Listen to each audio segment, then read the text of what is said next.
ሀገር በዜጎቿ እየተሰራች ባለው ላይ የተጨመረ ከፍ ያለች ስትሄድ በመታልፋቸው የዘመናት ጉዞ ውስጥ ደግሞ በሀገር ውስጥ ከሚኖሩ እንደ ቤተሰብ ከሚታዩ ዜጎች መካከል የቅሬታና የቅራኔ ተግዳሮቶች ሊገጥሙ ይችላሉ። እነዚህ ቅሬታዎች የሚፈቱበት መንገድ እጅግ የሰለጠነና የዛን ህዝብ እሴትና ማንነት ባከበረ መልኩ ለምክክር መቀመጥ ከተቻለ ግን በእርግጠኝነት የማይፈታ የችግር ቋጠሮ፣ የማይናድ የፈተና ተራራ፣ የማይሻገሩት መሰናክር አይኖርም።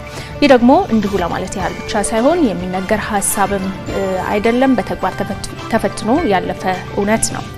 እውነት ብለሻል ውብርስት። እንግዲህ አብነት ስንጠቅስ በአውሮፓውያን አቆጣጠር በ2013 አካባቢ መላው የአረቡን ዓለም በነካው አብዮት ቱኒዚያንንም በብዙ ፈትኗቸዋል።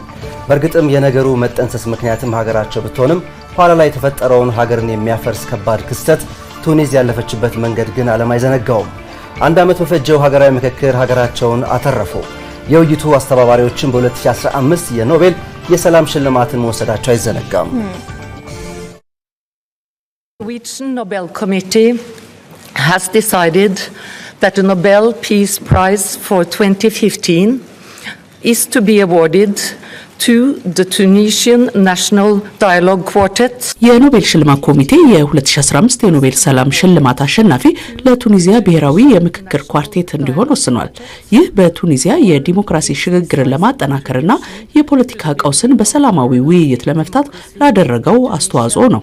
In the wake of the Jasmine Revolution of 2011. ከላይ ከሰሜን ጫፍ ወደ ምስራቅ እንምጣና የኛው ጎረቤት ኬንያ ናይሮቢ እንግባ። ኬንያውያን ከ2007 ምርጫ በኋላ ሀገራቸው የመፍረስ ዋዜማ ላይ ደርሳ ነበር። ከ2008 እስከ 2010 በአውሮፓውያን አቆጣጠር ለ2 ዓመታት በዘለቀው ምክክራቸው ግን የጆሞ ኬንያታ ልጆች ሀገራቸውን በእጃቸው ተረከቡ። በኬንያ ዛሬም ድረስ ያኔ በችግር ያወጣቸውን ኮሚሽን በቃ ስራህን ጨርሳል ሳይሉት ህጋዊ እውቅና ሰጥተውት በእርቅና ተግባቦት ላይ የሚሰራ ታላቅ ተቋምም አድርገው አስቀጥለውታል።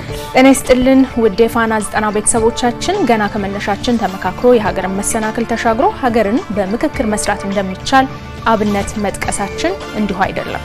እስካሁን በምሳሌ ካየናቸው ሀገራት እንግዲህ በታሪክም በቀደምትነትም በብዙ እሴትም የከበርንኛ ኢትዮጵያውያን ደግሞ ቀድሞ የኖርንበትን እሴት አስቀጥለን የሀገርን ችግር ለመሻገር ምክክር ኮሚሽን አቋቁመን ወደ ስራ ከገባን እነሆ 4 ዓመት ሞልተውታል። ዛሬ ግን አዲስ ነገር አለ። ኢትዮጵያውያን ሲናፍቁት የነበረው ቀን ሊበሰር ምክክር ኮሚሽኑ የመጣበትን አድካሚ ጉዞዎች ወደ ከፍታው መሻገሩን ሊያበስር ደቂቃዎች ቀርተውታል። እኛም ይህንን ታሪካዊ ሁነት በቀጥታ ለእናንተ እናደርሳለን። እስከዚያው እያነሳሳን የምንቆየው ሀገርን በምክክር ስለመስራት ይሆናል። አብራችሁን አምሹ።